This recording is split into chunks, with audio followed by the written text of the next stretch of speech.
Hey guys, what's up? IrishEmerald here. Welcome to another episode of the Core Chat podcast, where again I am joined by OPJellicent.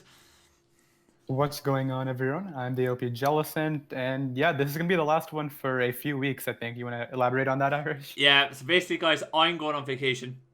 I'm going away for a few weeks, roughly 2.5 weeks. So there's going to be a bit of a break between this podcast and the next one. Apologies for that. That's all on me. So we have a good bit to talk about today, though. So it's not, Yeah, we got a good amount. Yeah, so you're going to get a bit of bang for your buck, even though you're getting this for free, but you're going to be getting a good bit of content today to be able to enjoy, and that should be good. And as well, that's the main reason why this one's been published so soon after the previous one, because me being away, there's no point having a huge gap and what have you. We said we squeeze one more episode in for you guys, and then you can eagerly tell us or eagerly await for us to come back for our next episode, which should be awesome. Exactly. Yeah.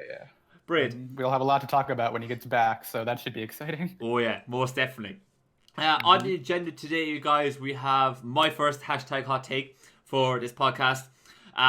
We've again no Smogon news to actually properly discuss, which is very unfortunate. It kind of kills the buzz a little bit for Smogon.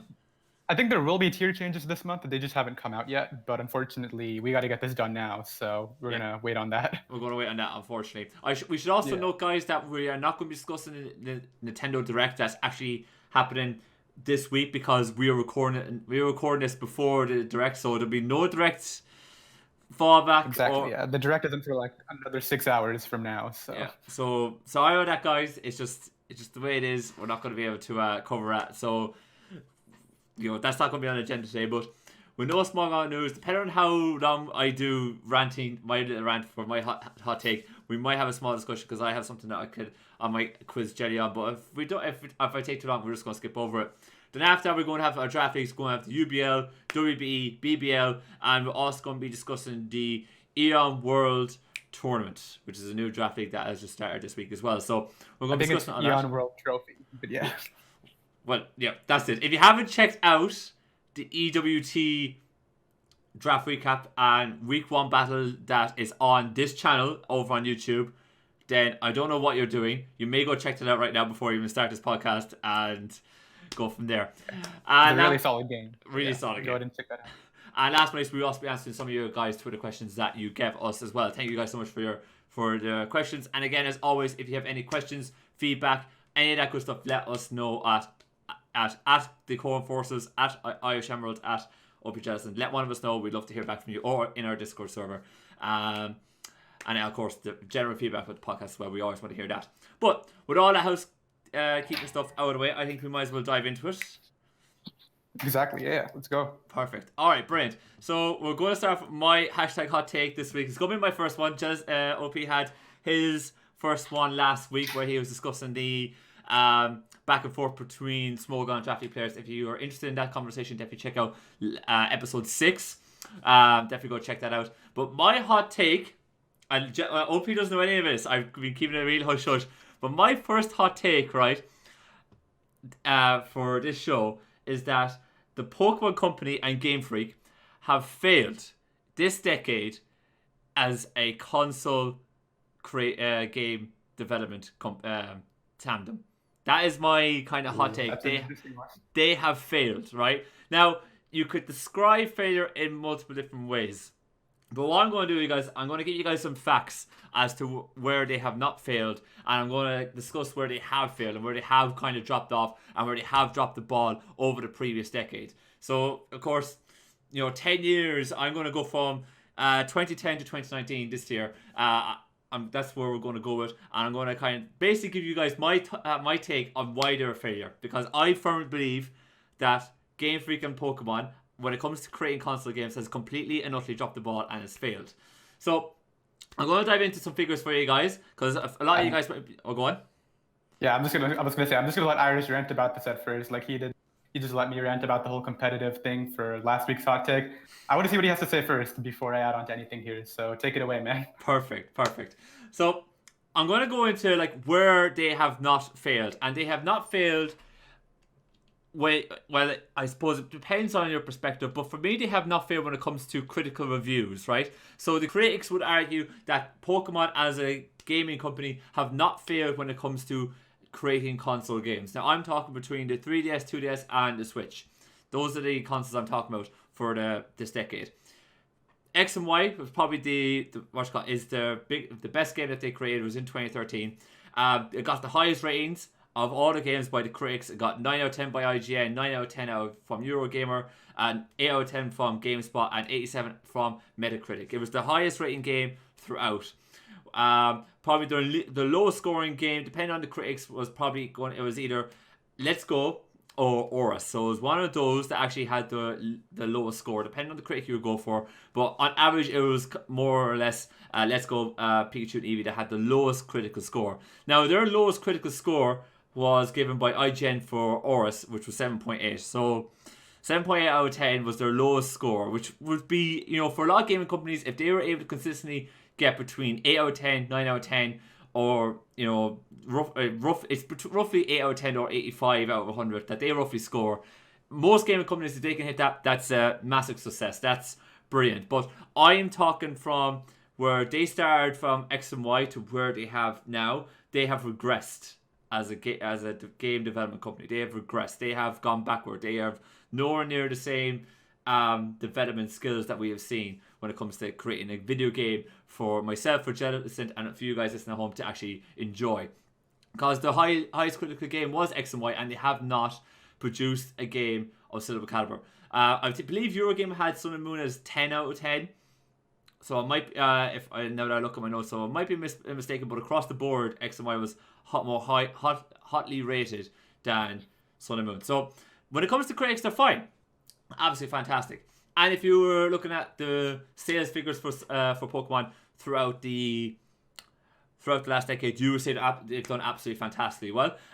You look at throughout the games that they've created. I'm not talking about the remakes, I'm not talking about Red, Blue, and Crystal remakes that they just put onto as a soft copy. I'm talking about their main headline releases that they've polished up and made it for the 3DS and for the Switch. So you look at X and Y, that was their most sold copy, 16.4 million copies.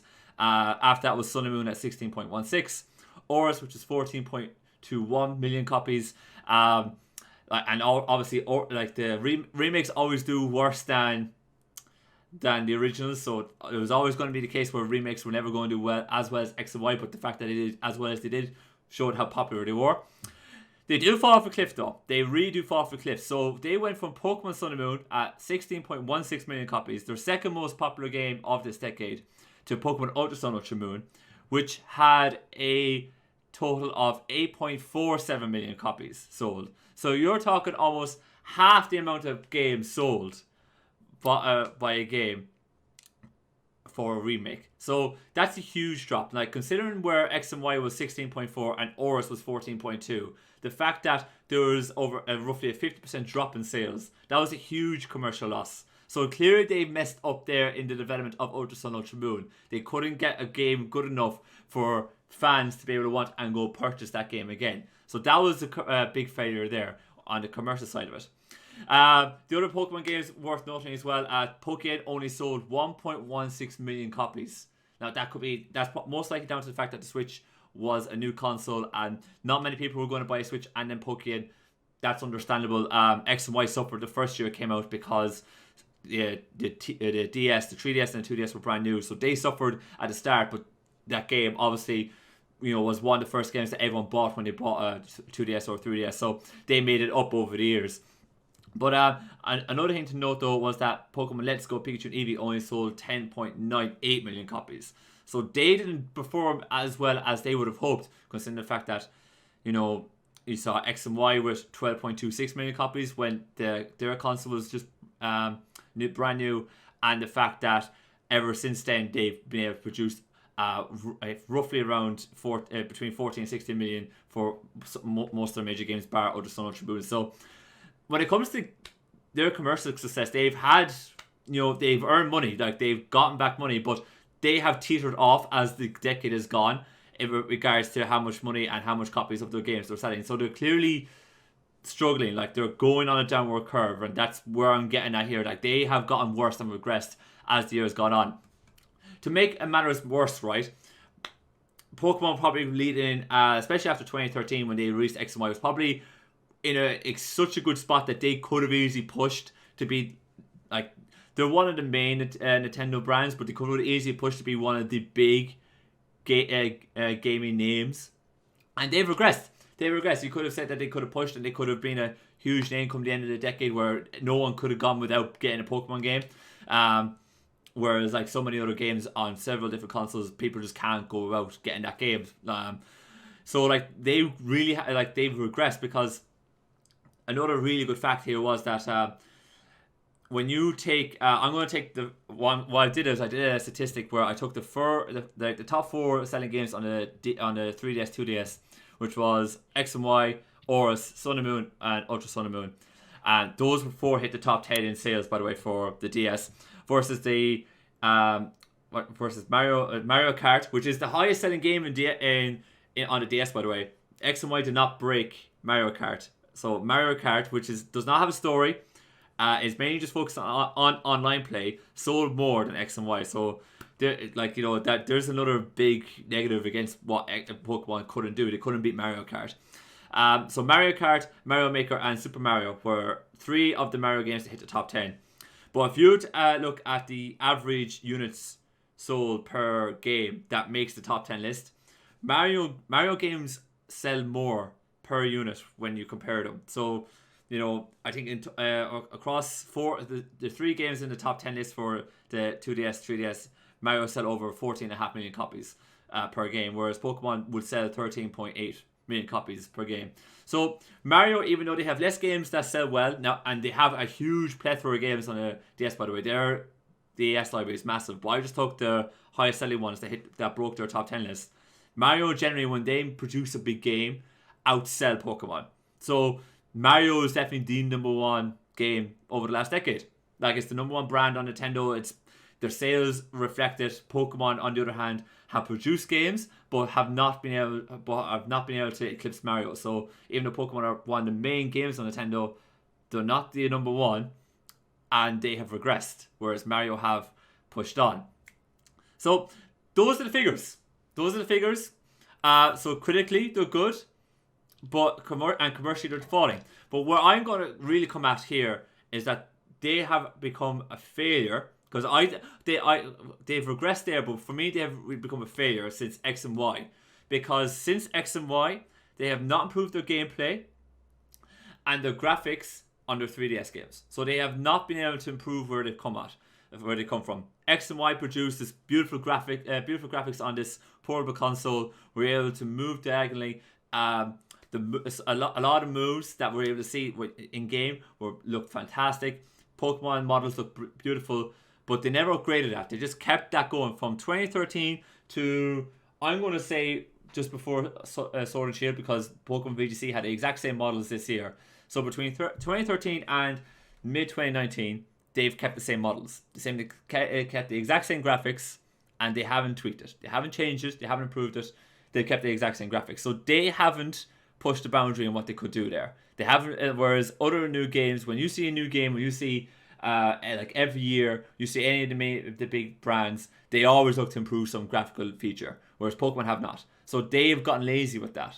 So that's the big problem. Another problem is if you actually look deep dive into the reviews, a lot of the reviews start off by saying Pokemon always have the exact same story. You're a young character, you have to go through beat either all the gyms or all the trials, defeat the evil team, become Pokemon champion, that's it. And all the reviews just basically say how good of a Pokemon have done in making you escape reality, go back into this, format and enjoy it like what you did as a kid. They don't actually give any credit for saying how Pokemon has changed the way their playstyle is, or come up with this brand new feature, or made the game way more immersive, or had a huge change to the storyline. They've had subtle changes, no doubt. And I will say Sun and Moon and Ultra Sun and Moon, they all had they had the trials, but it was roughly the same format. Like, you have to go beat these trials, beat the the various different Pokemon that were totem Pokemon, and become league champion. That was it. It was pretty much carbon copy. You have your evil team. You got to beat the evil team. Done. So they haven't come up with a brand new story. They haven't refreshed the model. Now I'm not saying that's a big negative, but that's a drawback. That is a drawback that they haven't been able to keep it fresh. Graphically, they haven't done anything. They haven't really improved the graphics since 2013.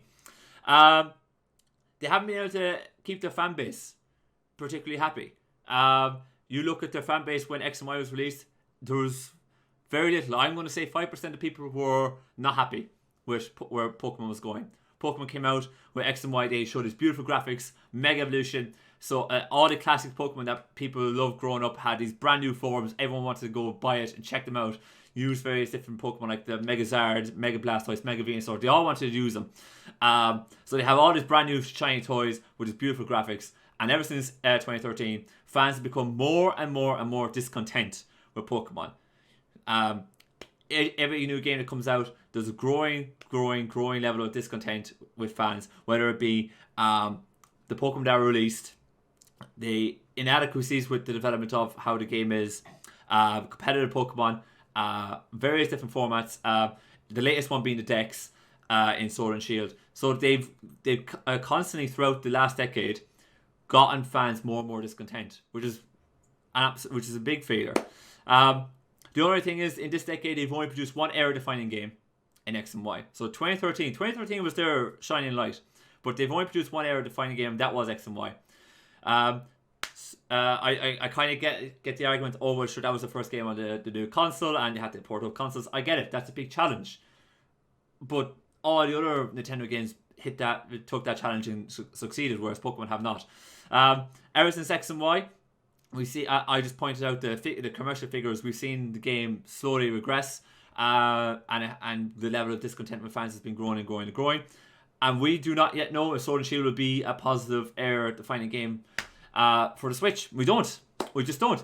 I'm not certain. I think when X and Y was being announced, that was certain. We knew that this was going to be an era-defining game. We knew that this was going to pull everybody back in that used to play Pokemon to want to go play with it again. But there's no guarantee this is going to be the case with Sword and Shield, because there's such a huge level of discontent with everybody with the decks. Nobody knows. Like, when half the decks has been cut, a lot of people get turned off by it. And we saw probably the highest level of discontent and protest from Pokemon fans when this was announced, and it still is a big issue. So there's no real thing to say Sword and Shield is going to be a big defining error. The big thing as well when you're talking about Sword and Shield, a lot of like the big content creators will say, "Oh, this is graphically beautiful graphics. Look at the town layout. Look whatever." Anyone who says, "Oh, Pokemon haven't done any graphical work," look, you should look at this trailer. It's beautiful. This is a lie. This is absolute nonsense. Yes, the scenery looks fantastic. It's well done. Bravo, Pokemon. Lovely. But we saw Zelda do this 2 years ago, and they won Game of the Year. And I'll come back to that point in a moment. But this is not something that's unheard of. Like, you should be able to do this. We're not shocked. This is great. This is great. But where the real aces came out from was the fact that, we don't have new models when we're battling. Pokemon at the end of the day is about catching Pokemon and battling Pokemon. That's the core of the game. They didn't bring in new models. There's no new models when you battle, right? Now, granted, everyone say, "Oh, but sure, you have Dynamax in, all these brand new moves, like they need new designs." And yes, they look fantastic, they look beautiful. But your bread and butter stuff, there's not new there, guys. The standard models have not changed. They're the exact same as they were in 2013. 6 years later, there's no difference, there's no improvement. Maybe they look smoother. That's about it. There's no real huge change. But when you just look at it, other than that, like the moves that Pokemon use, the standard moves, you see in the trailers themselves, if someone use Tackle, if someone use something like that, they're standard moves. There's no new graphic for it, it's all very standard. I think there was one clip I saw where somebody did one of the punching attacks, use one punching moves, I don't know, Ice Punch, Mach Punch, can't remember, but it was standard. It was the same what has been in Sun and Moon. It was the exact same. So there's been no improvement there on for the in-battling stuff. And the only thing that's been kind of new graphically is that all the new stuff looks graphically great. But your bread and butter stuff, they haven't improved that. The bread and butter of the game is not improved since 2013. The other thing was that I said at the start, 2013 was a huge year for them to really push on and make a big name for themselves in the gaming world. To really say we're a big game, you can't go without getting the new Pokemon game, right? But that's not the case, right? They've regressed. And some might say, oh, but sure, it's Pokemon. They can't do that. Like, that's unheard of. It can't be that. It can't be the case. But as I said earlier, Zelda was a huge commercial success, was a graphic masterpiece on the Switch. No one thought it could be done on the Switch. And that won Game of the Year.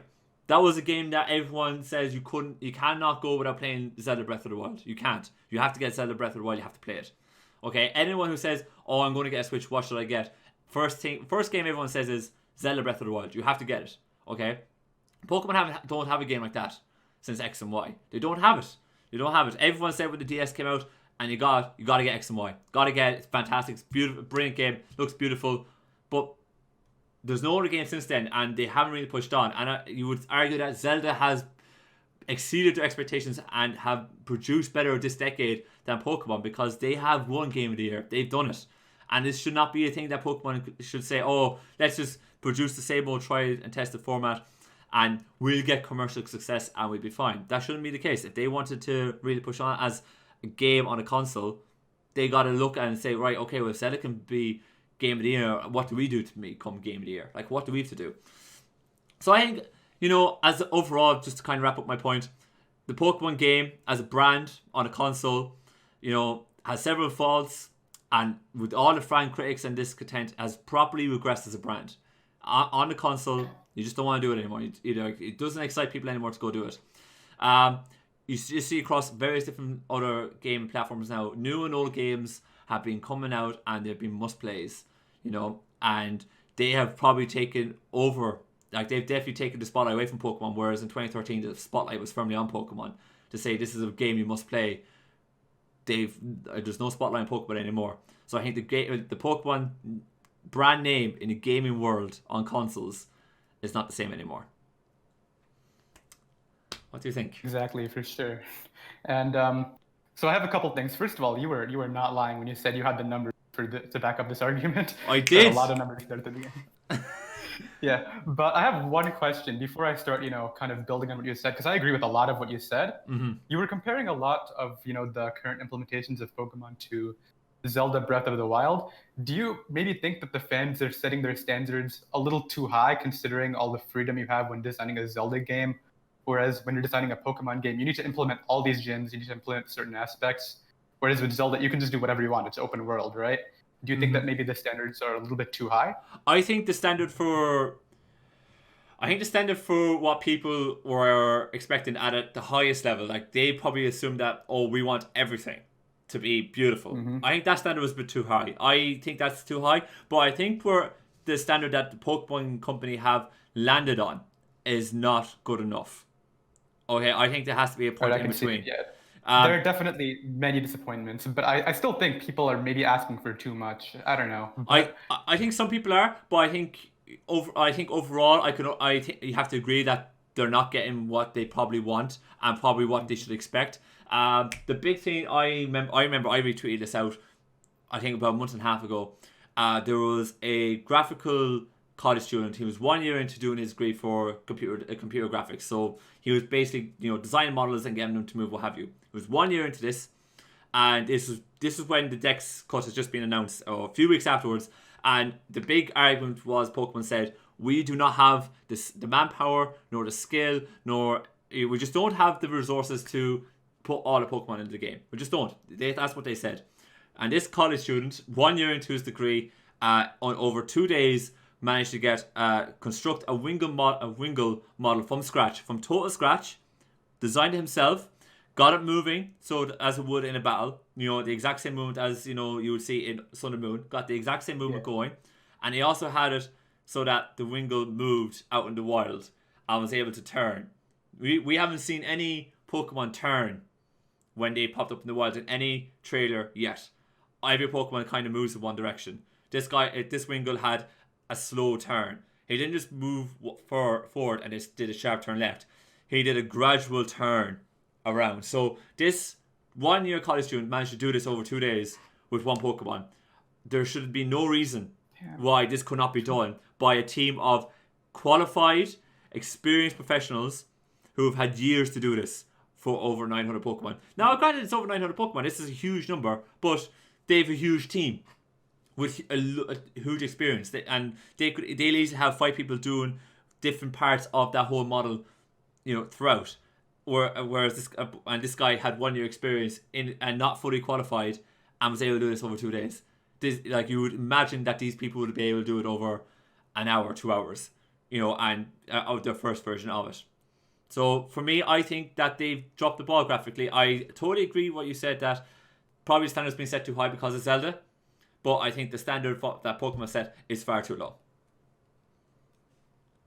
That's interesting. I think they're probably straight up lying to us at that point, right? If this one person with 1 year of experience managed to get that done in 2 days, with their entire team, they could easily knock it out. So Yeah. why would they say that they can't, right? That makes absolutely no sense. Yeah, I'm assuming that they had to have certain amount of testing done in game to remove any bugs by a certain date, so that they can put this into production and then have it out by the November timeline. I think that's what happened, but it's a gross mismanagement. And even if they were able to scale it down and say, okay, 1 month, they should be able to push the release date up by a month and it shouldn't affect anything, or they should be able to at least say, right, okay, you can have all the Pokemon available to you via the new Pokebank by January 31st. Yeah, exactly, like Sun and Moon. Yeah, so there's been no, again, there's a huge reason why I don't believe Sword and Shield is going to be an era-defining game, because there's huge flaws with this that they've announced, and there's been nothing to curtail it. You can listen to all the big content creators talk about how excited they are for this game and they can't wait for it. The reason why they're saying that, guys, is, their livelihood depends on this. Like, they produce Pokemon content, so they gotta say this is gonna be fantastic. They're gonna get the game early from Pokemon, so they gotta say it's fantastic. No matter what, they have to put a positive spin on things. This is the fact of it is that they've dropped the ball on us here, and this is not the first time they dropped the ball on us this decade. They've dropped the ball on us several times this decade. So that's where we're at with that. What else have you got to say about it, Bud? Well, I mean, this is kind of going on a little bit of a side path, but I'm really excited to see what they show us tonight and whether it can actually build or even counter what we've had today. Like, what aspects do you think would actually make up for the disappointment that we've experienced so far? Is there anything do you think they can reveal to actually make this a success at this point? Or I'm a firm believer that the largest part of discontent is from the Dex cut, right? Easily, yeah. That's the biggest controversy. Easily, okay. I'm a firm believer if they've announced something to say that we're going to have every Pokemon available to players by the end of January, something like that, I think this is a huge help, right? Because and it's not just a huge help for their commercial success. This is a huge help for every other path that they will have as well. Because bear in mind, folks, their VGC they use a game for 2 years roughly. So they're going to and they normally use the first year where they have only Pokemon native to that game are allowed play, and the second cycle of that game, it's every Pokemon bar a select few that aren't allowed being played, right? So for their own VGC, that they will need to release more Pokemon, otherwise they're going to have the same meta for 2 years, and that's not good for VGC. So I think it's not just like for fan appeasement that they need to do. I think down the line they're going to have to do it. Otherwise, they're going to have to release a second game, November 2020, and we'll probably have to dip our pockets in to get just a full Dex in the same region, like what we did. I'm curious though. So sorry, I didn't mean to cut you off, but you've been mentioning this downward spiral regarding the numbers, right? The numbers are getting lower every single game, right? Yeah. Do you think that we could potentially see I don't know if this would be the first time or not, if they give us the full Dex in the second game, whether it's a remake of another generation, whether it's a sequel of Sword and Shield, do you think we could see higher numbers for that game than Sword and Shield if they have the entire Dex in that one? I think you will definitely see in the first fiscal year. So the first fiscal year is the first year that the game is fully out available. Yeah. I think you will see for the first fiscal year that I think it will be it, because I don't believe it'll be Sword and Shield 2 or whatever. I reckon it's going to be a Diamond and Pearl remake, and I think that will attract a lot of people, and I think that will eventually outperform Sword and Shield, because it's going to suffer from the same thing X and Y did. So X and Y in the first fiscal year sold 12.26 million units, but they only sold that much because the DS wasn't ready. The the DS wasn't fully available. Like, not everyone had a DS that wanted to get it. And most people who bought the DS specifically bought to play X and Y. I don't think most people buy the Switch to play Sword and Shield. They're going to buy the Switch because they just want a Switch to play other games. So I think Sword and Shield will not do as well because of that. And then when Diamond and Pearl remakes come out, then that game will outshine Sword and Shield because people will want to buy the Switch to potentially play that game. And I think that's where the crux of it comes from. You know, that'd be my take. I could see it, but I find it interesting. This could actually, I mean, obviously the dex cut sucks, but if the Pokemon company sees these numbers and sees the fluctuation for when they include the dex or not, they may never do something like this again, and that could potentially be a good thing. If they see that people want the Pokemon and that's all they care about, they may actually acknowledge what the fans want for once, and you never know. You never know. You never know. I hope they do something. I do. And I think going back to your earlier question, is there anything that the Pokemon company can do to maybe change it around for Sword and Shield? I honestly do believe adding the dex, or even at a later date adding the dex, that changes. I'm going to say 40% of the community right now are proper discontent and not happy with Pokemon, right? The upcoming Sword and Shield games. I would say if they did that, there's probably only going to be around 15-10% that's going to be properly unhappy with Pokemon Sword and Shield, and that's a huge that's a huge turnaround. And being discontent and to being more eager to play a game is a huge difference, especially if you're someone who doesn't own a Switch. If you don't own a Switch, you're not going to be too heavily pushed to buy Sword and Shield right now if you are not happy with the decks. You just won't be. So be interesting to see how it goes, but I think overall they've regressed. At 2013 they were probably in a great position to become one of the flagship games that people cannot do without. And you can see why they were churning out more games, because they wanted to do that. They were churning out more games because they were trying to be one of the flagship games that people always want to buy. But as you can tell by the numbers, guys, 8.47 million for Ultra Sun Ultra Moon versus 16.16 for Sun and Moon. Not like they dropped the ball. They dropped the ball, and this argument to say, "Oh, everyone's going to buy a Pokemon game," this argument is myth. It's absolute myth. When 50% of people, roughly 50% of your sales have dropped between games, this is a myth. Don't believe this myth that people will always buy Pokemon. This is wrong. The numbers say. If anybody says these people who are complaining about the national dex cut are going to buy the game anyway, Pokemon, it's not true. It's literally not going to happen. It's not true. And there's the numbers, guys. You can look it up. It's on Nintendo's website. If you Google it, the numbers don't lie. People will not buy a game that they're not keen on. People saw Ultra Sun and Moon, and they saw there was basically no difference. They added a few Ultra Beasts and the Rainbow Rocket story. People were not happy with just that, and the numbers showed. Yeah, simple as that. And there's more discontent for Sword and Shield than there is for Ultra Sun Ultra Moon. So there you go. Yeah. There you go. But that's all my points. Have you got anything else to add to this, bud? I think we covered all of it. I don't think there's really anywhere else to go from here besides, just seeing what they actually give us. Mm-hmm. Yeah, I'm looking forward to seeing what they give us. You guys listening, let us know what you think about this. If you're listening on YouTube, let us know in the comment section down below. If you're listening on any of our other podcast areas like Spotify, Anchor, Apple Podcasts, or whichever medium you're listening on, let us know either on Twitter or Discord as well what you guys think about this. I'd love to hear your guys' thoughts on it. This is a really good topic. I'm actually really glad you didn't tell me that this is what you were covering before we started today.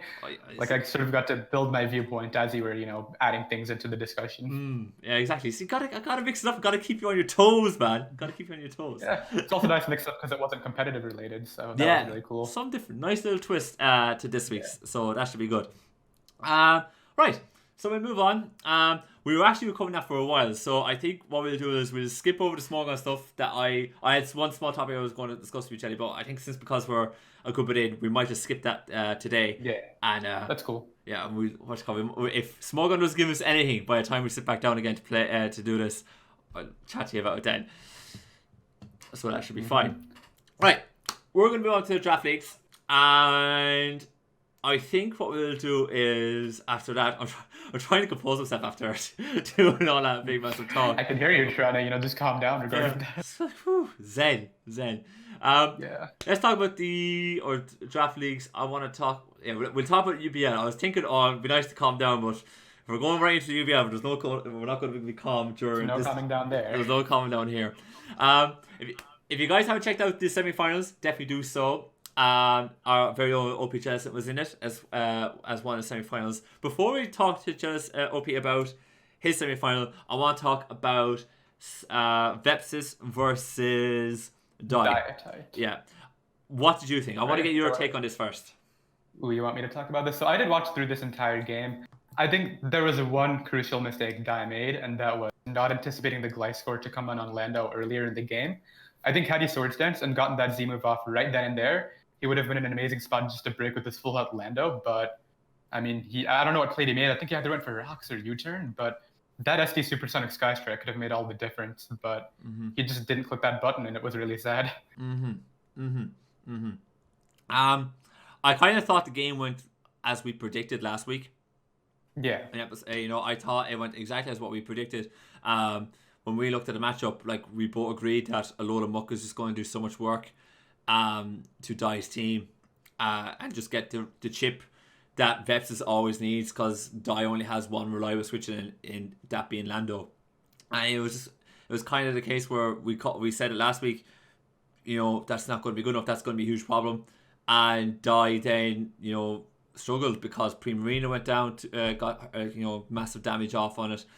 Massive damage off on the Decidueye from Alola Like, the Alola did so much work that by the time Mega Galay came in, the game was effectively over because all the chip damage and all the work had been done by Alola. It was insane. And it was very standard Vepsis set. It was a very plain, normal Vepsis set. Nothing wild. It was the berry and the recycle, which Vepsis is very popular in using when he has Alola. So this was not something that was wild. It was something that should have been prepped for a bit better. So I was very disappointed in Dai, and I was very disappointed that he brought SD Lando. I thought SD Lando was kind of his go-to thing. I thought maybe had he used a more pivot Lando. Now, granted, as you said, if he had SD in front of Gliscor and take the Z move, that would have been a big help. But I would have thought that maybe having a more utility Lando to be able to maybe potentially come in and out for a load of muck a lot better might have been the better option for Dai, and then later on in the game have either a Gigalith or a Stoutland. The Gigalith Stoutland combination, because remember we said that Vepsis doesn't have a normal resist, would have been good then to have that in the back and for Stoutland to clean up. But he didn't do any of that. He didn't bring in his Stoutland, which had a really good matchup, or the Gigalith. So I was kind of a bit disappointed in Dai on his side of things, whereas I thought Vepsis just did what Vepsis does, and I didn't think Vepsis was under any immense pressure in the game at all. I think that's where Vepsis really just is leagues ahead of the competition. He will realize, even if it's not unique prep, right? Alolan Muck is a super standard set this week, but he will recognize this goes in and he will execute it perfectly, whether it's, having the correct coverage, having the correct supporting components. He will know how to support that Alolan Muck to pick up multiple kills. He knew Paloswine was a good pivot next to it, and I think that's really well Vepsis shines right there. Yeah, absolutely. I totally agree. It was really good. Yeah. I have to, I thought Vepsis, I didn't think Vepsis had to get out of third gear for this game. I don't think he played at his highest level. He only had to stay in third gear and managed to beat Dai. So look, it is what it is. Obviously, massively disappointed that Dai butchered my team. I gave him the God Squad. He ruined it by making changes. Had he not made the changes, he would have had several switch-ins to Alola Muck. Like, shocking. Absolutely shocking. The man can't organise a piss up in a brewery, let alone win a draft league, right? Call it as it is. Shocking. Absolutely shocking. I would have beaten Vepsis, Jelly. Telling you right now, I would have beaten Vepsis if I had my old team. You would have beaten Vepsis? I would have beaten Vepsis. I have a different opinion regarding that. I would have beaten Vepsis easily, man. I would have had my Mega Heracross there, brought it in, boom, easy, right? Reliable switching to Alola Muck, no problem. No problem. There's a Gliscor on that roster? I don't know if you noticed. So what? It's a freaking Mega Heracross. I don't care about any Gliscor. Get out of here, right? What's a Gliscor to a Mega Heracross? I just go in, I'll force him to switch out, make the read, bullet punch, Gliscor comes down to half, easy, Job. Don't be giving me this Gliscor nonsense, all right? I would have been invested. Maybe somebody should have stuck around to prove it, huh? Well, you know something? I was being nice to somebody, right? And they butchered my kindness, okay? And just threw it right back in my face. That's what I'm calling it now. Shocking. Ooh. Shocking. I would have beaten him. I would have beaten him. It's calling right there. All right. I believe you. Don't worry. Good. Right. Do you want to cover the other game? I do. I want to. All right, so I want to cover you and Slackane. I want to give huge props to Slackane, even though he lost. Spoilers. But even though he lost, I thought, Chelly, now, buddy, you're in big trouble here. You're in big trouble. You nearly had me. I think he had you, bar him choking. Honestly, you're not in a good spot. And just to clarify, even no matter what we say right here, nothing can really make up for the fact that I still did get lucky early on, despite his misplays after that point. Mm-hmm. Yeah. Well, it was definitely his misplays that really killed it. Because I'll give a quick breakdown of the game. Jelly brought a toxic boost Zangoose. And of course that boosts Zangoose quick attack. Attack. So quick attack and facade from Zangoose become massive problems that they hit really, really hard. And from the start of the match, Slackane knew, this is a problem. He isn't bringing Zangoose just to fill a roster, right? This is toxic boost or poison boost, whatever the name of the ability is. Zangoose. He recognized the threat. Cause he got chip away on Jelly's team. He knew he had certain Pokemon that he was willing to do 1v1 trades for, and he got to the position where he had rocks up on Jelly's side of the field. Zangoose was in the back, and he knew, and he had answers for Zangoose, and he had ways to be able to stall out with Zangoose and eventually win the game. But dear friend Slackane choked on a couple of plays. He could have stalled out the toxic on Zangoose a little bit. Crobat came in. Scarf Crobat came in at one point. Was going to defog, and kind of Slackane knew, or if he goes for defog and I discharge, I'm going to lose the game. That's exactly what I did. He just made a mistake. So he not only did Slackane choke once, he choked twice on 2 plays. And our dear friend Jelly, just ruins his life and picks up the W. Yeah, that was one scenario I was actually really scared of, the discharge, because had he volt switched into the Whimsicott that turn, I had 2 attacks left with Zangoose with rocks off the field. If he switches out into the Rotom Wash and my quick attack, he would have actually been able to take the facade, but then I would die to toxic and lose. So he could have forced a 50-50 scenario even after all that choke, but he didn't even do that. Yeah, no, he had several plays. Like Slackane had several plays still left before he did his second choke. It wasn't like the first choke was bad, but it was recoverable. The second choke was just too late, and it just cost Slackane the game, which was very unfortunate because I thought he played brilliantly until he tilted at that point, and when he tilted very badly. So unfortunate for him, big learning experience. I thought he played brilliantly until that point. I thought his prep was good, it was solid, he knew what to do, but you just can't make those mistakes, man, and get away with it. It's just the way it is, unfortunately. Exactly, yeah. And I think one really cool play could have been if I don't know if you watched the entire battle, right? Yeah. Yeah, it would have been really cool had he anticipated me to scout for the Z move by switching out into my Mega Latios, gone for the regular attack that turn, and then fired off the Z move when Zangoose came back in. That would have been would have been such a risky maneuver, but it was such a guaranteed win had he pulled that off. But I completely understand why he wouldn't want to do that. Yeah, exactly. And I don't blame him for popping the Z move when he did, because had he not and you got to protect off, he was in big trouble. So he had to, I understand where he was coming from there, and he was in the winning position. He didn't need to go too risky those plays. He was already in the winning position. If he Z-moves through my protect, the game is over right then and there. Even if I sack, he still has outs, which obviously he kind of messed up. But they were there. They were there. Like, he had adequately had Pokemon in the back to deal with the Zangoose. So, unfortunate for him, brilliant for our own Jelly. So, that's, we're not going to mourn the luck or say it was anything like that. The better player won. And we'll just go on from there. Wow, straight up, you just said the better. You can't just do that. I just did. All right, no hate, but I genuinely think I'm the more consistent player in draft. I don't think I was better in that particular game, but I think as a whole I play more consistently. That's just all I'm going to say about that. better players play consistently, man. You know. Just Yeah, saying. I butchered Just that saying. game big time. Like Just I had to saying. rely on hacks and everything, but Yeah, but you won, so it's fine. all right. Okay, But so those are the two semifinals.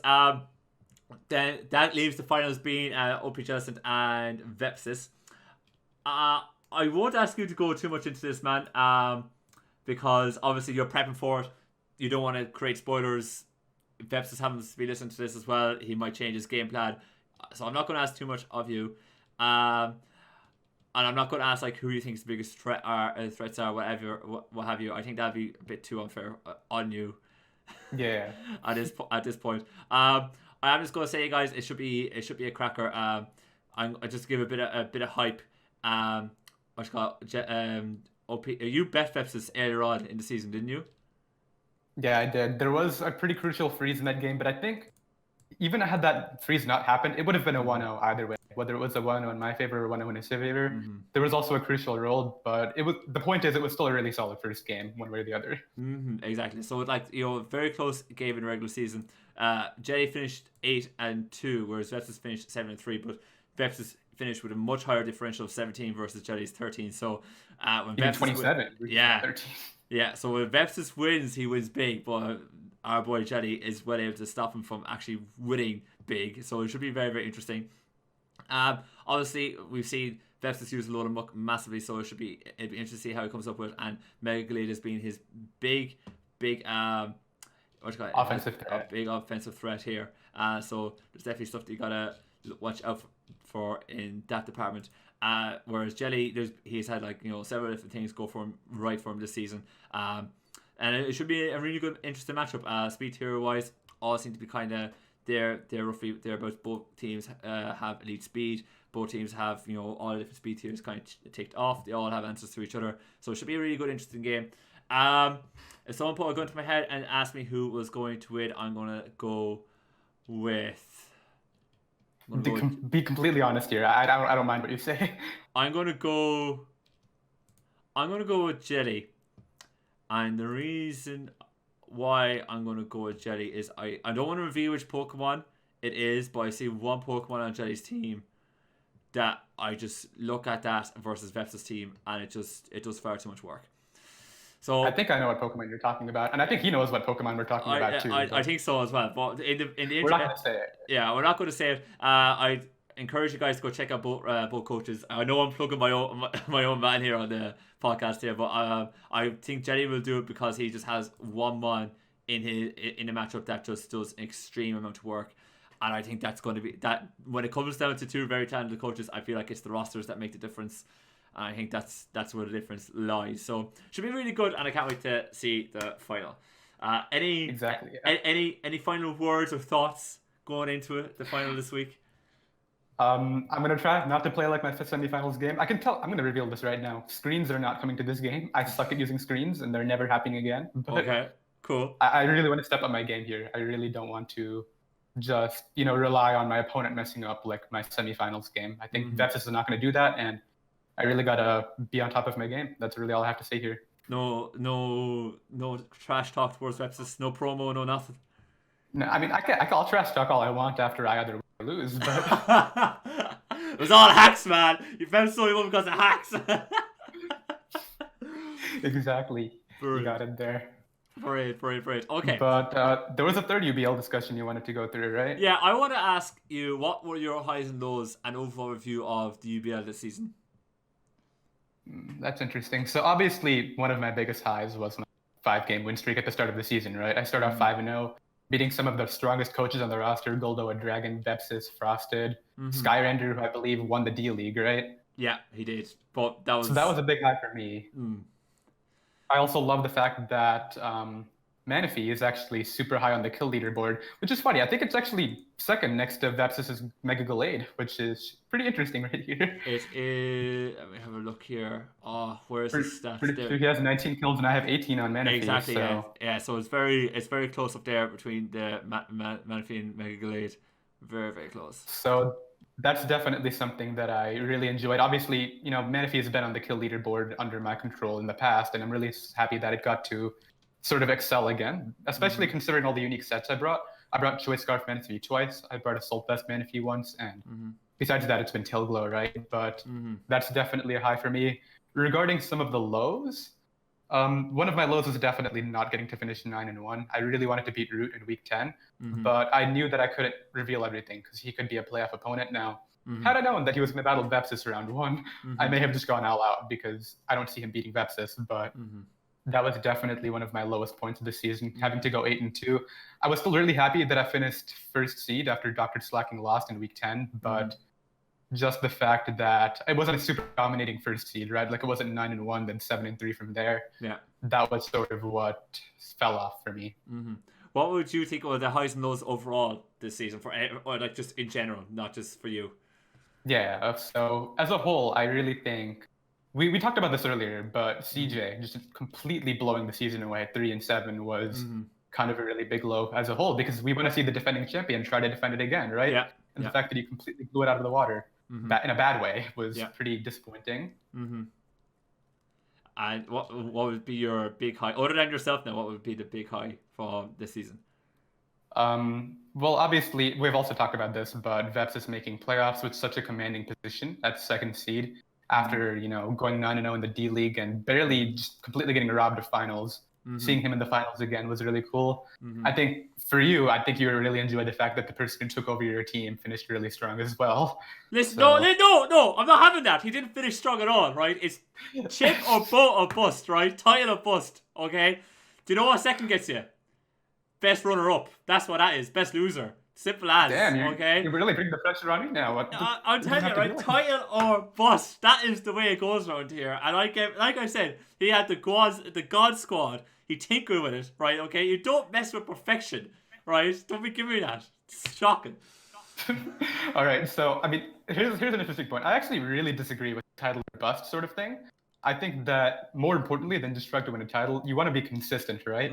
So I think for me, doing consistent in every single regular season ever is much more valuable than winning every single league, right? Because it's playoffs, right? It's single elimination. We saw Vepsis get hacked in the D League finals, but he was clearly the most consistent coach there, winning every single game. And I think that's really what separates the strongest draft league competitors from even the mediocre ones who might win a title here and there. Yeah, so. No, I totally agree, and I think most draft league players do agree with that. I don't think there's any dispute on it. If you're regularly getting to playoffs in regular season, it's that consistency that makes you a good player. But when it came to die, though, right, it was title or bust. That's a specific scenario that you may have.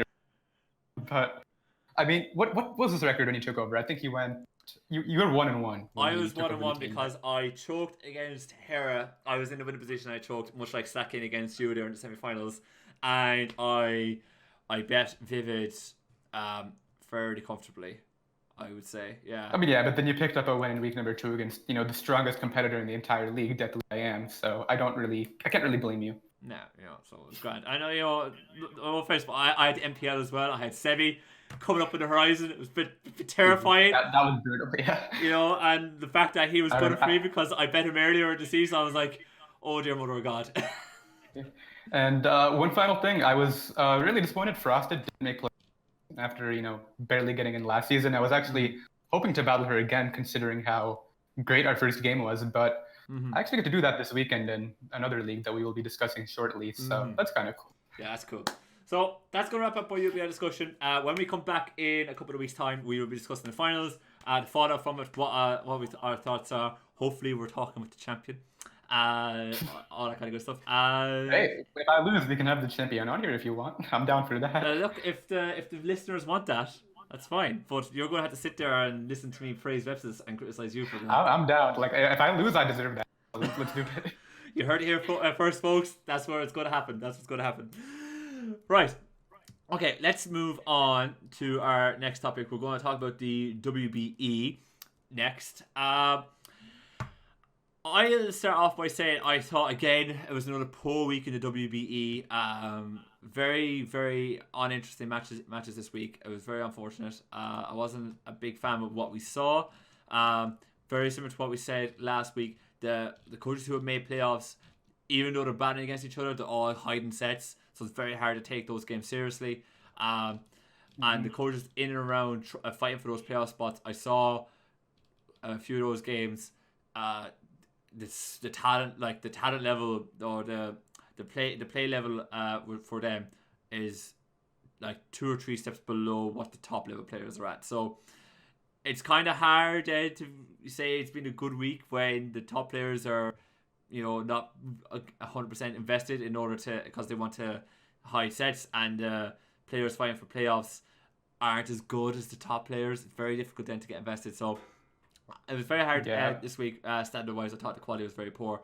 What did you think, Bud? Well, I don't know if you watched. There was one particular game. Did you watch A-Drive versus Wolf Click? I didn't, because I saw the match and I was like, Wolfie, I just knew one of them would not be putting 100% into that game, and I was like, okay, that's for sure true. Both of them actually were not putting in 100%, but there was a specific scenario in that game that I found very interesting. It was Den assuming that the Excadrill was Sand Rushed and trying to nail the kill with, I think it was his Mega Man Electric, but the point was he lost a really crucial Pokemon to Scarf Excadrill, and I think that's one factor where a lot of players who are relatively inexperienced might want to improve at. Obviously, A-Drive's not inexperienced at all, right? I guess 3 years about this, he's won multiple titles, but you can't assume stuff. If you know that Pokemon is important to you, as confident as you are that Pokemon may be Sandrush or that Pokemon's probably not Choice Scarf, just, this specific scenario as an example, you should still switch out your Pokemon and preserve that win condition. It's really not worth your time trying to, just risk it. So for those of you who caught that game, you probably know what I'm talking about. That's really what set Dan in the back foot that game, because he had a Skarmory still alive, I think, at that point, that he could have switched into the Excadrill, and he decided just to risk it all, and it didn't pay off. I just to kind of follow up on that point as well, I was watching Mr. Talon versus Boffin, because Mr. Talon's fighting for the playoff spot, so I said, look, I'll give this game a watch.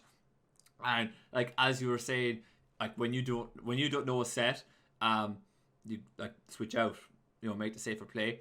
And when I was watching on Mr. Talon's side, a lot of the time when he was making a switch, he didn't really have an idea as to why he was making a switch, or he never really fully communicated as to what he was doing. Like he said, I don't want to lose this Pokemon, so I'm going to make a switch here.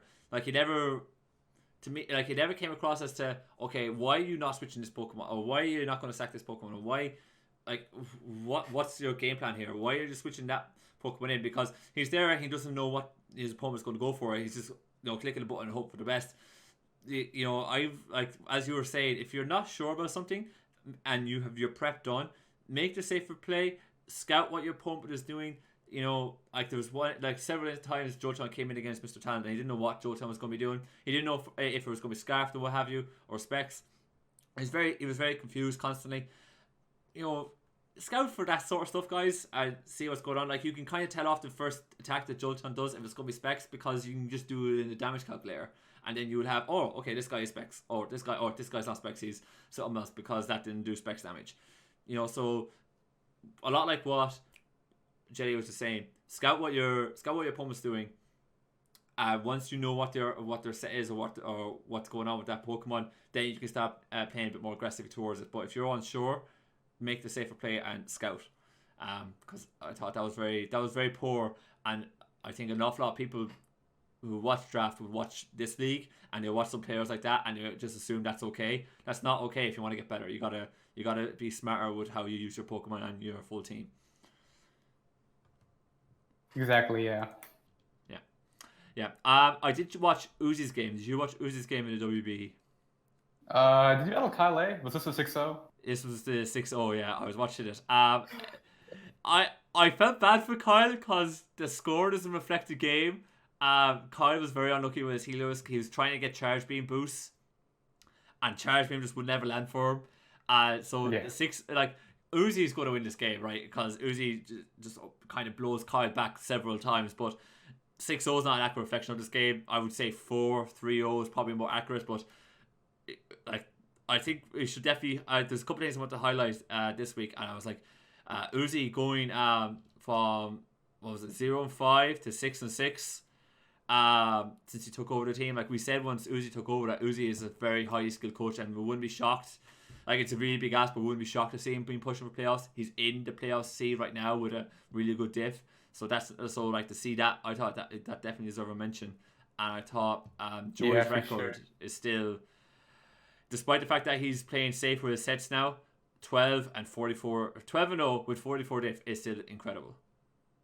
Yeah, that's insane. Like, obviously, he has one of the best, front office. It's a one-man front office, but it's insane how good that front office is. Mm, I think 44 differential is a really good representation of just how quality his plays are in combination with those builds. That's mm, just I wouldn't be surprised if even if he doesn't bring any good prep in week 13 against Dan because they want to mask, sets, he mm-hmm. still wins that game just off of, battling ability. Yeah, I think so. I would totally agree. I would totally agree. Um, I know. Do you want to talk about any other battles that you saw? Over. Not particularly. I definitely think just back to the whole Joey thing. Mm-hmm. One thing that I can really respect is he's pointed out multiple times that he has had multiple bad matchups in these final few weeks right here. Mm-hmm. And I think despite the fact that, he's had those bad matchups, he's managed to come out on top, right? Mm-hmm. I think that's a skill in itself. People say that, okay, he's bad, you don't need to be good to beat him, but the ability to consistently beat players who don't know what they're doing and Mm-hmm. not mess up even once is something that I think people underrate. And Mm-hmm. I think that Joey has really shown off how well he can do that in these final few weeks here. Mm-hmm. Yeah, and that's just a skill that you get over time. It's very difficult Yeah. to just get good at that all of a sudden. That's just over time, experience, battling, practice. Yeah, like it's easy to identify an opponent who doesn't know what they're doing, but when you can consistently beat them anyway, that's really, Oh yeah. just a skill that you will value because it's just free wins at that point, right? Who doesn't want those? Oh yeah, exactly. Massive. It's insane. Yeah, but I think that's enough for WBE. I want to ask you before we wrap up. Yeah, sure. We're not going to bother with week 13. Like that's a dud. I don't think we're going to bother with. Who cares? Yeah, exactly. And I don't think we're going to bother with playoff permutations because we kind of touched on that last week, and the standings haven't changed too much. I kind of hope the standings stay the way they are because I really want to see Joy versus Uzi. I think that'd be a great matchup. I think it's Uzi's playoff spot is kind of on the line though, because I think, correct me if I'm wrong, but WBE does head-to-head before differential, right? So the person who's below him, I think it's Bill, could very well take over Uzi if he wins his last two games because he has the head-to-head over Uzi. What? So it should be interesting. What? Serious? I'm serious. Yeah, I'm pretty sure that Game Boy Luke beat Sacred Fire when neither of them were coaches. So that guy has the head-to-head. That's bullshit. Yeah, I really hope that Uzi pulls through and maybe Bill loses a game, but I don't know. That's just shocking. What's the point of having diff then? I guess it's the third factor now. I don't know. Before we moved on from WWE, I wanted to ask you, what were your overall thoughts on what is good and what has been bad about the WBE this season? Just any aspect of it, not the competition itself. Absolutely anything, absolutely everything. I want to know what you thought was good and what was bad about it, because I feel like at the end of the regular season and when we come back, we're going to be talking about playoffs. I think this is probably a really good time to ask, what do you think was good and bad about the WBE? So I'd say one of the big things is at the beginning of the season, people were really skeptical about holding a 28-man draft with the one roster, like just one draft pool. Mm-hmm. I think that it's really shown how effective it can be. You don't need two different draft pools with two different divisions to have an effective draft and effective competition. We've seen so many unique ones just have so many great matchups. I think the 10v10 format definitely opens up for a lot more creativity since there's not so much you have to prep for. So that's something that I really valued a lot. I really hope we see more of just bigger draft rosters and draft pools in general. But what do you think? What are your sort of highs and lows regarding this? I thought I agree. I thought the draft pool worked out brilliantly. Really big fan of that. So I wouldn't mind playing that format sometime. That would be really, really good fun. So I definitely agree with you there. I loved. I gotta give WB huge credit in actually paying their analysis or what their pundits. I'm gonna say pundit. I gotta give them huge credit in paying their pundits. I thought that was massive. I haven't seen any other league do that, so I was really big fan of seeing them do it. I thought that was a really good gesture, and it was brilliant. And I'd like to hope that a lot of the other bigger leagues will look to do that now. I'm namely looking at the GBA here because they're probably the next biggest league that would produce as much punditry as the WBE does. So I thought that was really good, and I was a really big fan of that. I thought the pool was good. The draft pool was good. I thought the schedule was a bit too long. I thought 13 weeks is a bit too long for me. I would say that's definitely one drawback. That'd be one thing I'd change. I would change the schedule. I know that you're playing everyone in your division once, but I would like to change the schedule a little bit. Maybe even 10 weeks. I think that would be nicer. And the other drawback is I felt that you could probably change half the coaches on this roster and you would improve the quality of battling that we would get considerably. I would say there's probably... We have 28 coaches. I would say about 14 of those you could easily improve on. For me, when it comes to quality-wise. And I'm not just talking about quality of battle, I'm talking about quality of battling and content. I would say there's probably there's definitely 14 coaches. I'll be kind of, I would say 10. I would say there's probably 10 coaches that you could definitely replace, in my opinion, and you can get a better player in for them. And I think that would be something that I probably think they won't do when they come back for a new season. But it would be something that I would like to see them do, because I don't believe that a few of the coaches I see here are anywhere near as good as a lot of the other coaches that we look at and we cover on this podcast and in general in our own private viewing, so that would be my biggest criticism towards WB. I think the coaching roster is very weak. Yeah, I'd say just from battling capability, on itself, I was really disappointed when we saw 4 really strong competitors in one division and 4 really strong competitors in the other division, because we all knew they were going to be the top 4: Joey, Wolf, Dan, and I guess John in the Sword division, and then we saw Gator, MV, Leo, and Kelly in the Shield division. Maybe mix up the competition a little bit more, put maybe 6 or 7 people who are really strong in the same division, and actually make people actually fight for the playoff spots instead of just having a commanding 4. Yeah. And then it's just a ton of middle people fighting for 3 spots up and down there. I don't mind the 4.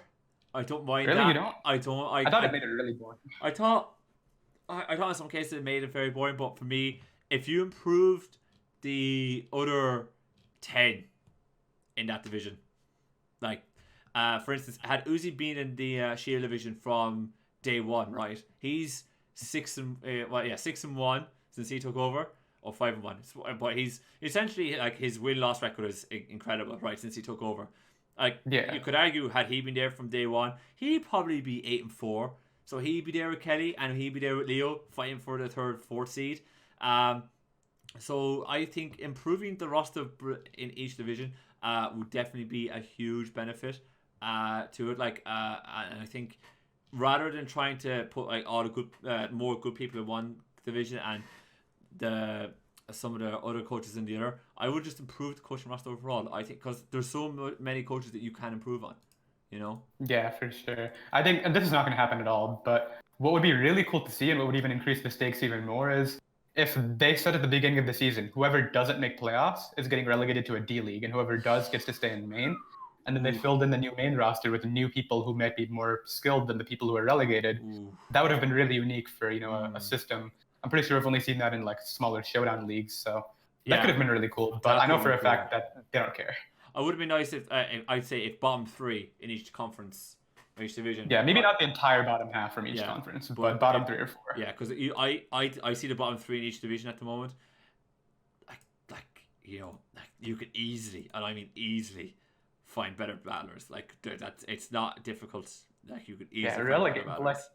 It makes what obviously makes the league exciting is the competition, right? When you know going into a game, okay, this person's winning this week, it's a free win. Yeah, that takes all the excitement out of it. It does, yeah. And as we said, last 2 weeks has been very poor when it comes to quality content. So, I think we're both on the same wavelength that something has to be done with the coaching roster, because the top players are the top players, and everyone outside the top players are not just one step below, they're 2 or 3 steps below, and that reduces the likelihood of an upset. Yeah, exactly. They're the super top people, then there's people 2 or 3 steps below, and then there's people 10 steps below from there. People who literally don't care, they're memeing every week, they're forfeiting games. It's really dumb. Yeah, and we don't want to see that. So yeah, I think they've done an awful lot of good. I think they've been it's been very good to see them do it. Very impressed that they paid the pundits. I can't get over how good that is, but I think in general, I think the big criticism is their coaching roster is not strong enough. And I think they need to fix. We're not gonna name people, right? That would just be rude. But there are particular people who we really need to reconsider here. Yeah, I think so. And I think I would like to think that some of you guys listening would probably agree with that as well. But yeah, well, I think we'll move on unless you got any other thoughts about the WBE before we move on. That's really it. I think we covered pretty much the best highs, and I think that's the biggest low right there. Just some of the coaches. Yeah, I think so. Okay, we'll move on. I know we normally talk about the BBL. I saw one game this week. Did you see any BBL games this week? I also saw one. I watched Leo versus Ultra Player. Same. Oh, you did? Okay, that works out because. So the one takeaway from that game for me is I'm really happy to see Ultra Player actually stepping up again. Obviously had an inconsistent start, but taking down a 3-0 coach was something that was sort of really revitalizing for him, I would imagine. So I'm curious to see where he goes from here. But as for the match itself, I didn't really think there was too much special about it. What about you? Didn't think there was anything too much special about it. Again, I agree with what you said. It was good to see Ultra actually get a W, and not just a W against a 3-0 coach, against the coach of Leo standing. That's always that always boosts confidence, no matter who you are. Like that could definitely push you on for another 2 weeks and give you a bit of form. I thought the game wasn't anything crazy, except for the fact. Actually, the one thing I would say about the game was that I definitely felt that Leo threw it a bit. I thought he choked. I felt like he was like super. He didn't really seem like he was focusing on a game plan through the entire thing. He was just kind of pivoting around and hoping it would work out. That's just how I felt. Yeah, I thought the exact same, and I thought his the big. If you guys haven't seen it, I recommend go watch it. But I think the big final nail Leo's coffin was when he just switched his Mewtwo Y in on Mega Bombasnow, like for free. And you were looking, I was like, that's one of your biggest offensive threats. Like, come on, dude. Yeah, like, seriously, like, buddy, like, sack something if you're going to do anything. And he still had Registeel there. Like, Registeel just sits in front of this thing and just goes at him, like, So I thought it was a bit crazy to think that he just assumed he had a free switch in. And but no means he doesn't. And then, of course, the combination of Woodhammer and Ice Shard picks Mewtwo off. And he's essentially lost the game at that point because he has no comeback. He's no way of dealing with Scizor. Like, even if he had just sacked something and brought him Mewtwo Y, I think even at that point in the game, he had it won because Ultra had no answer to Mega Mewtwo Y at that point. I'm pretty sure he could have either just sacked his Alolan Persian, brought in Mewtwo Y, and clicked buttons because he had the fire coverage and he had of course he had Psychic Stab, and he was up against two mons that were dual weak to fire, so he was nearly home dry, So I kind of felt Leo choked this game a big bit because, as you said, he wasn't focused on any particular game plan. Yeah, I mean, obviously we're not trying to take anything away from Ultra because we're saying Leo messed up. It was really cool to see him win again, but yeah, I really agree with everything that you said. Leo, this was not his strongest game, but I also think it was one of Ultra's better games. So. Yeah, I thought Ultra played very solid, and I thought I did quite well, and I was impressed with how he. I thought his Xerneas play was quite solid as well. I know everyone said probably one big criticism was, why do you want to give up Xerneas against Leo? But I thought the way that he wanted to get chip on Registeel, and because he knew that again his chip on Registeel opened the door for his Scizor to win. I thought that was fairly intelligent, and I kind of agree with how he managed to get that chip off, and the way Leo played around it was shocking. Yeah, I think that's one thing that really annoys me when people say, "Oh, this guy didn't outplay, he messed up." It takes skill to exploit the messing up of such a good player, right? Mm-hmm. Obviously, Leo can mess up, but if Ultra doesn't capitalize on that, he's still going to lose. And that's what really annoys me when people say, "Okay, Ultra didn't do anything. Leo just completely screwed up this battle." Oh yeah. Oh look. I totally agree with you there. I thought Ultra did very, very well. It was just and definitely up until the point where he had Leo there. He had Leo at one point with the Abomasnow. I thought he did very well in an awful lot of good situations. Probably I didn't like how Leo managed to get the free spikes up with Quillfish as easy as he did. I thought Ultra could have done a bit better there. But in general, a lot of stuff that Ultra did, I kind of agree with, because I was like, okay, if Scizor's going to be the win con here, you need to weaken down this Registeel by any means necessary, and you haven't seen leftovers on this thing, so just go for it. I don't blame him for doing that. And he ended up putting a bomb in front of a load of Persian. Leo had to do something. Something was going to drop or something was going to get a big hit. Leo just made the wrong decision, so Ultra put Leo in the position to make the mistake. So I get what you mean. Like, Ultra definitely did a lot of good work. I didn't see any other BBL action other than that. I didn't catch any others either, so I think we can leave it off this week. Yeah, I think we'll definitely leave it off. But guys, have you go check them out. We're going to move on to a new league. Yeah. With the UBL kind of wrap it up. We're going to feature a new league on the show, and it's also going to be uploaded onto this channel. Our very own OPJellicent is going to be in it. It's going to be the Eon World Tournament. Thank you for the question. Trophy, yeah. God damn it! But that is. Wait, let me check that. Let me make sure I'm correct before I'm correcting you, and I'm. Oh my god. Okay, I'm correct. No, it's trophy. Oh my god. Right. But they're started up now. Few coaches of note that you guys may know of. Of course, we have our own OPJellicent here. Automatic, who's in the WBE, and of course one of the members of the UBL. Vepsis, which we were just talking about. Frosted's in it. Under the radar, Kelly is in it, which is very good. And I believe those are the notable ones that people, at least are watching this, might know of. Yeah, exactly. Yeah, those would be main notable ones. The other ones, I like you and I would know of from being in the the social circles. I was totally stumbled over what I was going to say there, but being in that scene long enough that we would know. But those would be the main ones to note, you guys. Otto asked us on Twitter, between the two of us, who do you think is going to win the EWT? And can I go first? I was going to say, buddy, that what we say who's going to win, but also say who we think is going to make playoffs. All right, yeah, let's do it. Let's cover all of it then. Yeah. I'm going to let you go first. All right, so I'm going to be honest here, and this may disappoint some of you, especially if you are following the league over here. I'm not putting in as much effort as I would like to for this EWT season as I did in UBL. I'm going to be completely transparent with that. I'm sorry. Like, I genuinely am disinterested in putting in so much effort before the end of the generation again. And obviously not as many people understand that. But for that reason, I'm not going to include myself anywhere in the playoff race here. I'm going to talk about everybody else. Not a fan. Dislike. I knew you would not be a fan of that, but like dislike. I just put in so much work into UBL. I don't think I want to do that again. Dislike. Non-player. With that aside, non-player. That's it. Only in it for the glory. Boo. All right. You know what? I'm gonna win every other game now, just because you did this. Good. That's it. That's what I want to hear. That's it. I'm tryharding every single game now, just because you did this to me in this call. Good. Delighted. Now, when I still go like 1-7, don't at me. But I'm not like. As for who I think is gonna make playoffs, I'm putting myself in there now. Yeah. I think that McFrost, easily a playoff contender in this league. Yeah. Vessis, obviously, no question about it. Yeah.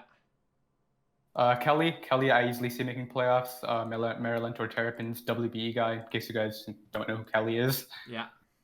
Do you know who Shuckle King is? Coach of the Philadelphia Abs. The Philadelphia Abs. I do not know him.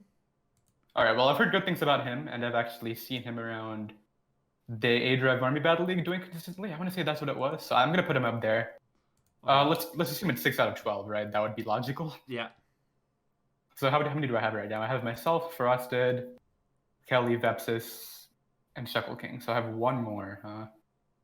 I'm gonna say John Jr., coach of the Portland Nightshaders. I've seen him do. Like, the thing is with John, I've seen him do very well, and I've also seen him do very bad. Now, I know for a fact he's not one person who likes to be judged by people who don't really know his battling capabilities. So for all I know, there's other factors that went into those bad seasons. But I'm gonna give it to him just because I think this is gonna be one of the stronger seasons. What about you? So you don't think Otto's gonna make playoffs? I feel rude saying that because he invited me. Look, he asked the question. Do you think Otto's gonna make playoffs? I don't. I'm gonna be completely honest. I don't see Otto making playoffs with. Why do you think he's not going to make playoffs? Well, okay, obviously I'm going to be biased from the one battle that I had with him. There were glaring flaws that I saw in that battle. He let me weaken the two most important Pokemon that were stopping my win condition like 10 turns in. And I think when you're letting stuff like that happen, it shows your inconsistency, and I don't see that making playoffs with this roster. Okay. Even though he actually has a solid roster, though. Yeah, he has a really good team. Don't get me wrong, but I don't see him executing it the way it should be. Okay. Fair enough. All right, now, I mean, it's all for him to prove me wrong, but those are just my thoughts. Okay. No, that's fair enough. That's fair enough. I do think Otto. I think Otto's prep is very good, but I get what you mean. That sometimes his execution lets him down a little bit, but I think his prep is very, very good. But now he has a massive front office, so if his prep wasn't very good, I'd be asking some serious questions. But I get where you come from. I think who will make playoffs here? I think yourself. I think Vepsis. I think your two Shuans right there. I think Frosted will. I think Kelly will. I think those will be the top four. If I'm being honest, I'm really liking them as the top four. I think for at least you, those are the four who you know the best, and you know are going to make it in. Yeah, I'm very confident in those four. I don't know who OBO is. I'm not too familiar with him, but I love his roster. I think he's got a very solid roster. I think it's going to be a nightmare for people to deal with. The fact he's got Infernape, Zygarde, Mega Mawile, Reuniclus, and Rotom Wash all together, I think that's going to be very difficult. Now, it's a bit shallow, I will admit. Having Clefairy isn't exactly the best Mon going, and Warmer than Sandy isn't great, but he has got Weezing there and Miltank as low tier bulk, and that's very hard bulk to get. And he has got a good plethora on the speed tiers, so I like some of the bits and pieces he's got. So I think he's going to be a bit tricky to deal with. And is he going to make playoffs though? Would he make playoffs? I don't know. I'm starting to doubt myself now because John Jr. has got a very nice team too. Oof. Yeah, I'm going to be honest. I really think John Jr. just has a better cap. He's really consistent at times, and I don't see Otto just ever achieving that consistency even close. So. Oof. Harsh but true words coming from Jenny over here. Harsh. I think Otto when he plays at his best, he's very difficult. He's top tier, so it's very difficult, very, very difficult. I don't know who will make the other two slots, if I'm being honest. You don't have to do it now. Maybe 4 weeks in, if you want to judge based on the inconsistency. Maybe. It's hard because I know Malolt is there for the Slovenian Slowbros. He can be brilliant, but dead baffling at the same time. He can also full pair you and completely rob you of a game. That's a thing that can happen. Bit of salt. Alright, I like it. I don't know John Jr. enough to be able to be too comfortable saying him, even though I do like his roster. I think his Steel Fairy Dragon Core of Celesteela, Clefable, and Zardex is terrifying. And he's got rapid spinners for days. Actually, I'm going to put John Jr. up there. I like his roster. I'm going to have him as probably the 6th person to get the seed. I don't know who did you get 5th to again? I know you gave it to Kelly, Frosted, Vepsis, and me, but who was the 5th? I don't know who will get 5th, but because I don't know John Jr. well enough, I'm not comfortable saying he's going to get 5th, but I think he'll get 6th because his roster is that good. Alright, fair enough. I'm going to say Otto's going to get 5th. I think Otto will get 5th. I'm comfortable. You think Otto? Okay. I really hope. Go on. Yeah, I really hope you're right, to be honest. That would be really cool to see, but I don't know. I don't know. Okay. But that's that is our next that's the next upcoming league that we're going to be discussing, guys. Definitely stay tuned for that on this channel. As you heard here, OP is going to be trying hard in this league to win, which is what we want to hear.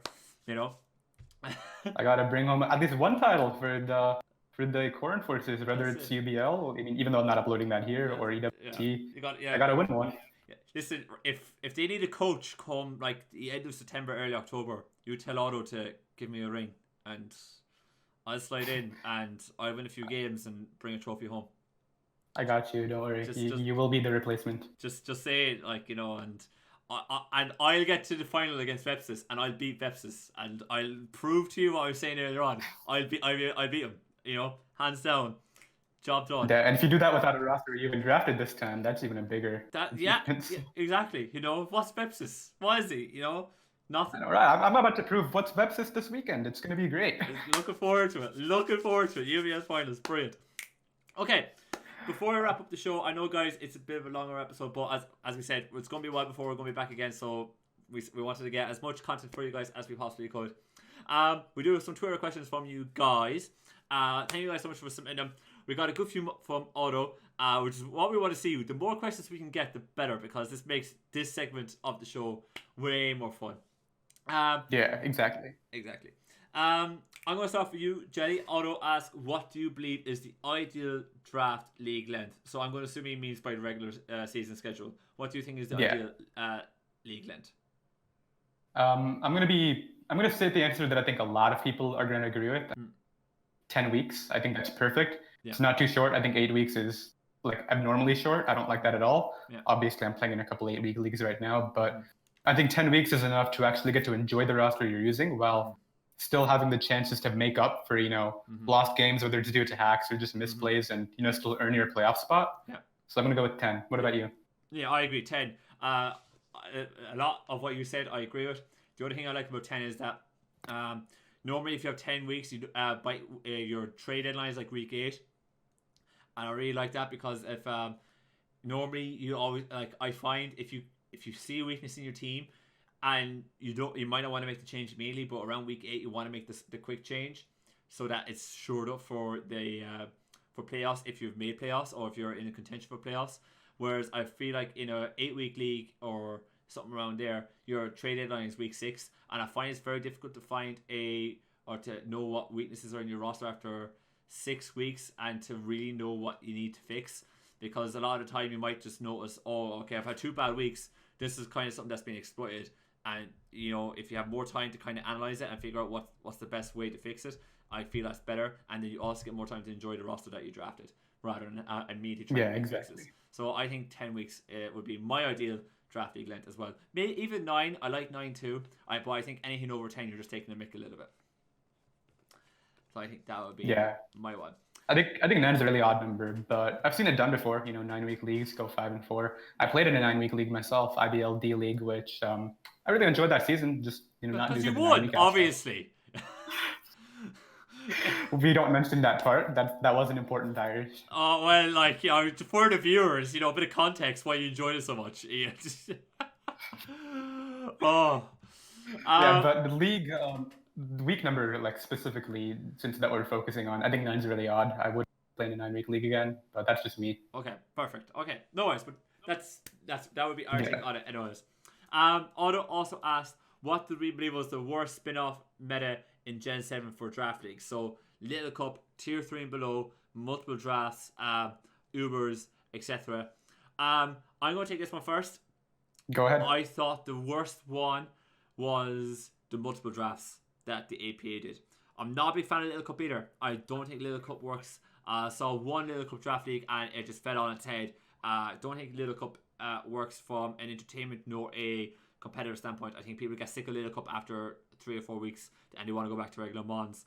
But I find the multiple draft one is probably the worst one because it's very hard then for you to get fully invested in a team, because and to really fall in love with what you're using, because you have to change your team every 4 weeks. The effort of having to draft every 4 weeks is humongous. So you have to refresh every 4 weeks. You have to go to your if you have someone helping you draft, you have to go to them and say, oh, by the way, I got to go draft again for this league. It's very, very difficult. Then you got to pick, the best Pokemon out of those three drafts that fit into a playoff team. I think it's just too many cooks in the kitchen, in my opinion, and it's just too complicated. And I think from a view, it's hard to get invested because when you kind of watch a coach, you kind of watch them for the coach, the battling, their entertainment value, and of course how they're doing with their team. And if you're really enjoying how a coach uses 1 or 2 particular Pokemon, you don't want to see him not use it. So I think that's my least favorite one. I think that's, and for me, the worst spin-off meta that I saw. What about you? All right. Well, I was thinking about this while you were talking, so this would be really funny. At least if you had to a Little Cup multiple drafts. Oh. Oh my god, I'm no. gonna head up the APA, make that happen, and force you to play No. in it. That's No. No. No. Don't all do right. that. But No. yeah, that sounds like a nightmare. But for me, I really hate tier 3 and below. I'm pretty sure it was only P4G, at least for the big leagues, that did this, right? Mm-hmm. Tier 3 and below. I hate the idea of just removing the biggest threats that make the draft format so entertaining. Why would you remove stuff like Kieran Black, Unbound, Mega Pincer, and just make it? Obviously, it does add diversity, right? You can see a lot of lower stuff used, but I don't think the value is there at all when you take away all the entertainment. I think it was made to keep things fresh for players, because Yeah. a lot of coaches get bored of the same thing and they want something fresh, and whatever. Like, I enjoyed whenever I watched a tier 3 and below. I enjoyed it. I really dug it. You got as you said, you got to see a lot of cool stuff. I saw Root in one league. He was tier 3 and below. He drafted Kingler, never used on the playoffs, and then he used in playoffs and he just killed things with it with agility, crabhammer. It was insane. So being able to see that was crazy. So seeing those kind of stuff is really good fun. So I'm a fan of tier 3 and below. Yeah, I like that, but I feel like if you really want to show off the potential of lower tier Pokemon, don't dumb down the meta for them. Actually bring those Pokemon to the full meta and see whether you can actually pull it off or not. That's a lot more entertaining than just limiting the draft pool so these Pokemon actually have a chance. Show that they actually have a chance anyway. I'll tell you what, you use Kingler sometime now and start sweeping teams with it. That's what I will do a Kingler OU live just for you, and I will win every game. Love it. Now I don't want you to start editing out your L's now. By the way, I want to see that. I want you to. I've literally only edited out 5 L's in my entire videos. They were all stall games. They were all over 15 minutes, and they were not worth the viewers. No, to be fair, they're cancerous. No one wants to see them. Yes, but I will. I can even not cut out the in between with my Kingler team if you would like. I want to see it. I want to see it now. I will try. I will try to my best to make that happen before the end of the generation. Thank you. I appreciate that. Thanks, man. Thank you. All right, but I think that's not it, right? We have more. No, we have two more. This is the last one by Otto. He asked, would we like to see Pixelate, Aerolate, those various different abilities being nerfed further? What do you think about that, bud? Even more than 1.2? I feel like you're just making those Pokemon unviable at that point. What's the issue with 1.2? I don't see the issue either. And for me, I kind of like what they are at the moment. I would maybe prefer it if it wasn't such a hefty nerf, because I feel that Mega Pinsir struggled a lot this gen with the nerf, and I don't understand why, because Mega Pinsir is such a monster regardless, but people just got turned off by it, and I feel like if you nerf it even further, Sylveon won't be as popular, Mega Pinsir will be less unpopular, and Mega Mence is still going to be Ubers. There's no doubt about that. Yeah, like that's not going to change. Mega Altaria is still going to be BL. So I feel like I don't want to see those being nerfed any further. I kind of like where they are at the moment. I maybe would prefer if they weren't nerfed at all.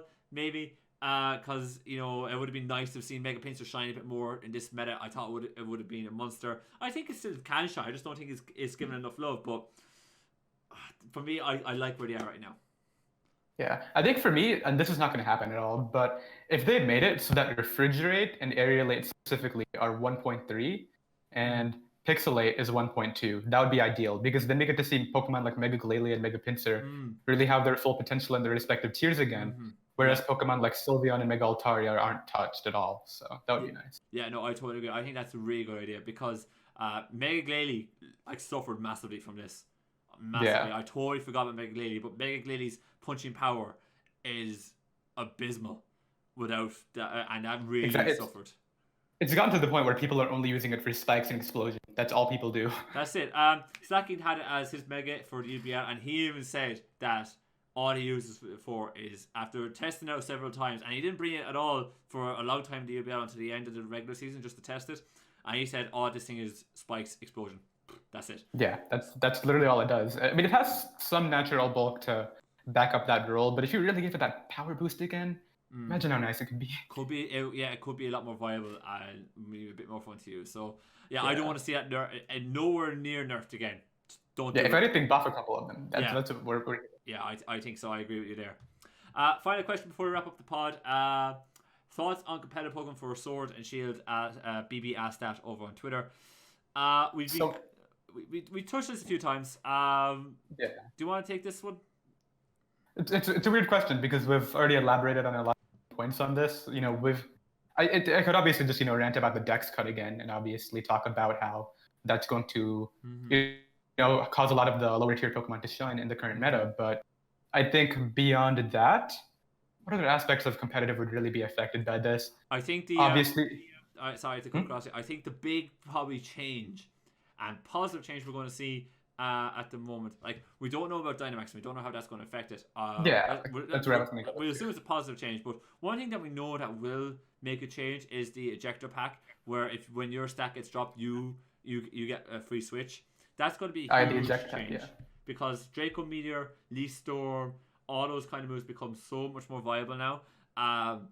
And it gives you momentum. So you could freely drop a Draco, someone will switch in, eat that hit, and then you get to switch out. So you can keep all your momentum. So that becomes a huge change. And depending if this is a one-use item only, like Red Card, or if this is a or Focus Sash, or if this is an item that constantly gets used, that'll dictate the positive change on it. But I think that'll be a huge change to competitive Pokemon for Sword and Shield. I could see it. Yeah, the fact that you could drop such a heavy attack get your Pokemon off the field before such a big win condition has to take any damage is really valuable. I'm excited to see how that affects the meta. True. There was one other item, the Trick Room one. I think it was called Room Service. Room Service, yeah. Yeah, I'm really excited to see how that functions too. We've already discussed this, but it's really going to be in VGC. That's the biggest thing in doubles format because you can set Trick Room with one Pokemon and have the other Pokemon with the Room Service slow down, and there you go. Easy combination. Easy. But simple. Not going to get any usage in singles, but I don't know if I decide to play VGC or if I decide to watch some VGC content next year. I'm excited to see where that goes. Yeah, same as. And I think as we see more Sword and Shield news come out, we'll be able to kind of like flush out what our thoughts on competitive Pokemon would be, because we just don't know enough yet. I think that's the fact of it. When normally the big swing for when you know how it's gonna. What we're going to see for competitive Pokemon is normally when you get whoever does the data mining for the game, when stuff like that gets leaked and you can start seeing some stats and you can see what we're really working with when it comes to the new mons and what have you. That's when you can really kind of get a grip as to where the small gun ladder is going to go and all that kind of good stuff. So it'd be more interesting around then to know what's going to happen, or unless we get new Pokemon being announced to us. So until then, we don't really know. We can't really answer that question in more detail. But looking forward to seeing. We got more news tonight, so we get more news tonight. Maybe we'll see something new. That'll be cool. Exactly. For those who are listening now, we're recording Wednesday. It's coming out Thursday. Just to clarify. Yeah. So like you guys will already know what's up by the time you're seeing this. Yeah.